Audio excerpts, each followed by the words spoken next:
Good morning friends, কেমন আছো তোমরা সকলে? আশা করছি খুব ভালো আছো এবং সুস্থ আছো।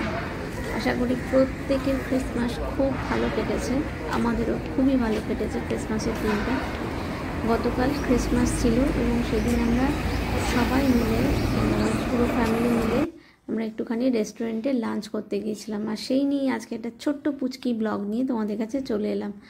এখন ঠিক বাইরে বেরিয়ে বড় ব্লগ বানানোর টাইম পাচ্ছি না, বাবু আছে বলে। তো এই মুহূর্তটা ভাবলাম ক্যাপচার করে রাখি, কারণ একসঙ্গে ফ্যামিলির সবাই এক ফ্রেমে সাধারণত তো ধরা পড়ে না। তো বাপি, মা, ভাই, দেবলিনা, আমার ভাইঝি, আমার ভাসুরজি, আমরা সবাই মিলে একসাথে আমরা চলে গিয়েছিলাম কাল দুপুরে লাঞ্চ করতে ভূতের রাজা দিল বর। ভূতের রাজা দিল বর, কি অদ্ভুত নামটা না? নামটা শুনলেই তো একদম মানে ব্যাকগ্রাউন্ডে যে কত সিনেমার, মানে সিনেমাটার যে কত কত জিনিস চোখে চলে আসছে, গুপি, বাঘা, ভূতের রাজা, কত কিছু।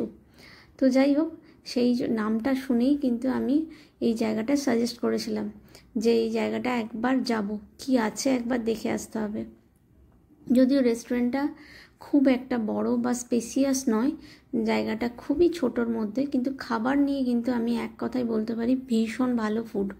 ফুড কোয়ালিটি খুব ভালো ছিল। আমরা স্টার্টারে ফিশ ফ্রাই নিয়েছিলাম। ফিশ ফ্রাইগুলোর মধ্যে একদম পর্যাপ্ত পরিমাণে ভেটকি মাছ ছিল এবং একদম গরম গরম ধোঁয়া ওঠা ফিশ ফ্রাই দিয়েছিল, মানে প্রথমেই যেন মনটা জিতে নিয়েছিল। এই ভূতের রাজা দিল বড়, ওই দেখো দূরে স্টারটা কীরকম জ্বলছে, যেটা ভূতের রাজার মাথার পিছনে জ্বলতো। আর এই হচ্ছে সেই গরম গরম ধোঁয়া ওঠা ফিশ ফ্রাই উইথ কাসুন্দি। তো ফিশ ফ্রাই দিয়ে স্টার্ট করেছিলাম। তারপর তো সবাই মিলে যে যার পছন্দের খাবার দাবার নিয়েছিলাম। কেউ ভাত, কচু পাতা দিয়ে চিংড়ি মাছ, তো মাটন, কেউ আবার মাটন ডাক বাংলা, পোস্তর বড়া, আলু ভাজা, কেউ বাসন্তী পোলাও, চিকেন কষা, মানে যে যার পছন্দ মতো খাবার অর্ডার করেছিল। আর বাপি একমাত্র একটা থালি নিয়েছিল, সেটা হচ্ছে গোপির থালি।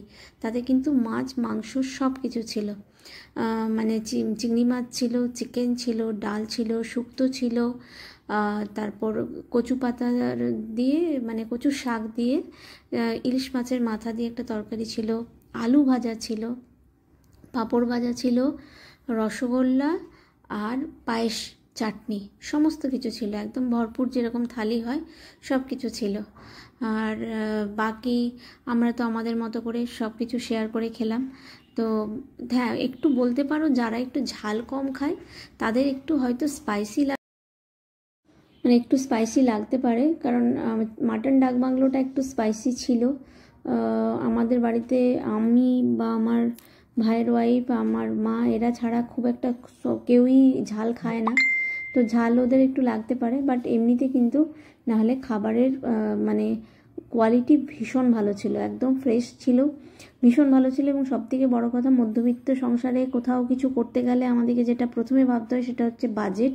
খুবই বাজেট ফ্রেন্ডলি রেস্টুরেন্ট কিন্তু, কারণ কি মাটন ডাকবাংলোতেও 4 পিস করে বড় বড় মাটন ছিল, বা মাটন কষাতেও তাই, সবই প্রায় 500-র মধ্যেই প্রাইস ছিল। আমরা মানে ড্রাইভারের জন্য ফুড আমরা প্যাক করিয়ে নিয়েছিলাম। তো টোটাল আমাদের 10 জনের খাবারে আমাদের ওই মানে 6500-এর মধ্যে পড়েছে। তো সেই ক্ষেত্রে আমরা বলতে পারি যথেষ্ট পকেট ফ্রেন্ডলি রেস্টুরেন্ট। যে কেউ একবার ট্রাই করতে পারো রেস্টুরেন্টটায়, কারণ খুবই ভালো জায়গা। অ্যাম্বিয়েন্সটাও কিন্তু খুবই ভালো, ছোটোর ওপরে খুব সুন্দর।